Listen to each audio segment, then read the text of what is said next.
नमस्कार शेतकरी मित्रांनो, मी आपला कृषी मित्र शिवाजी कोटकर कृषी सेवा समर्पण या युट्यूब चॅनलमध्ये आपले स्वागत करतो। तर शेतकरी बंधूंनो, आजच्या व्हिडिओमध्ये आपण हळद पिकाचा तिसरा डोस फुटव्याच्या अवस्थेमध्ये काय द्यावा। बऱ्याच शेतकऱ्यांचं ड्रिप व्यवस्थापन नसतं, त्यामुळे त्यांना खताचा डोस मधून फुटव्यासाठी जास्त फायदा कसा होईल याविषयी आपण आजच्या व्हिडिओमध्ये माहिती बघणार आहोत।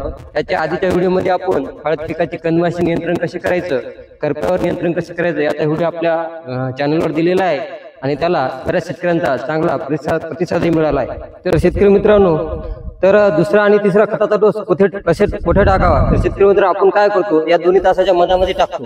तर शेतकरी, आपली हळद असते इथे लागवण केलेलं बेन आणि आपण खत टाकतो इथे वरती असं इथं मधामध्ये।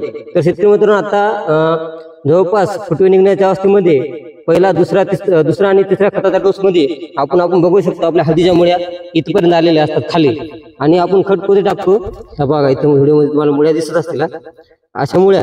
तर शेतकऱ्याने आपण इथं खत टाकतो हे आणि वरती टाकतो परत। हे वरती टाकलेलं खत आपल्याला पहिलेच तर 50% खत आपला वेस्ट जातं त्याच्यामुळे, आणि इथून पुढे त्याचे खाल्लं खत मुळीपर्यंत जायला भरपूर वेळ लागतो, तोपर्यंत त्या खताचा कालावधीही संपू शकतो।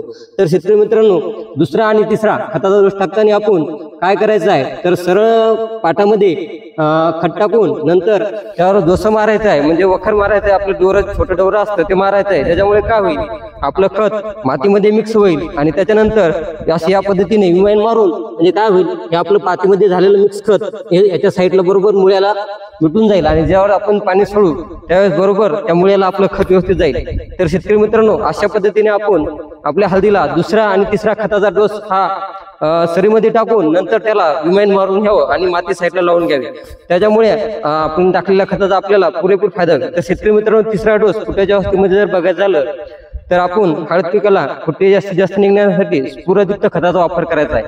तर शेतकरी मित्रांनो, याच्यामध्ये आपण खताचा डोस मध्ये घेताना आपण 12-32-16 हे एकरी एक पोते घेऊ शकतो, किंवा 18-43-0 म्हणजे DAP हेही घेऊ शकतो, किंवा 14-35-14 हेही घेऊ शकतो। हे आपल्याला प्रति एकरी एक बॅग घ्यायचे आहे। सोबत अमोनियम सल्फेट 25 किलो घ्यायचे आहे, ज्याच्यामध्ये युरिया प्लस नायट्रोजन प्लस सल्फरचं कॉम्बिनेशन असलेलं युरिया न घेता आपण अमोनियम सल्फेटचा वापर करायचा आहे, ज्याच्यामुळे आपल्या प्लॉटवर वाढ चांगली होईल, ग्रीननेस पण टिकून राहील। आणि तसेच DAP किंवा 12-32-16 किंवा 14-35-14 या तिन्हीपैकी एक बॅग घ्यायची आहे, त्याच्यामुळे आपल्या हळद पिकाला भरपूर प्रमाणात येईल। 50 ते 75 किलो पर्यंत घेतलं तरी चालतं, आणि आपल्या हळदीचे फुटव्याची संख्या जास्त वाढेल।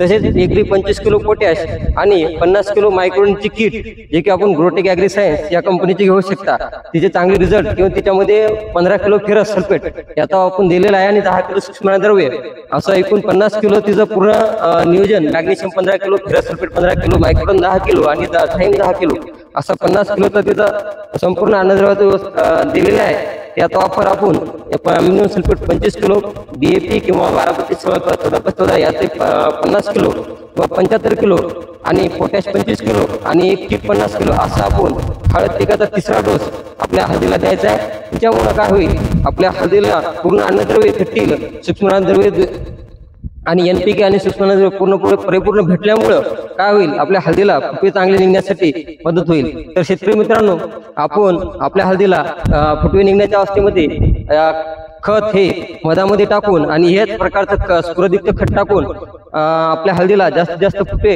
काढण्यासाठी आपण उपयोग होऊ शकतो। तर शेतकरी मित्रांनो, अशाच नवनवीन व्हिडिओसाठी आपण आपल्या कृषी सेवा समर्पण या युट्यूब चॅनलवर जर नवीन असाल तर आपल्या चॅनलला सबस्क्राईब करा आणि बेल आयकॉनला क्लिक करा। धन्यवाद।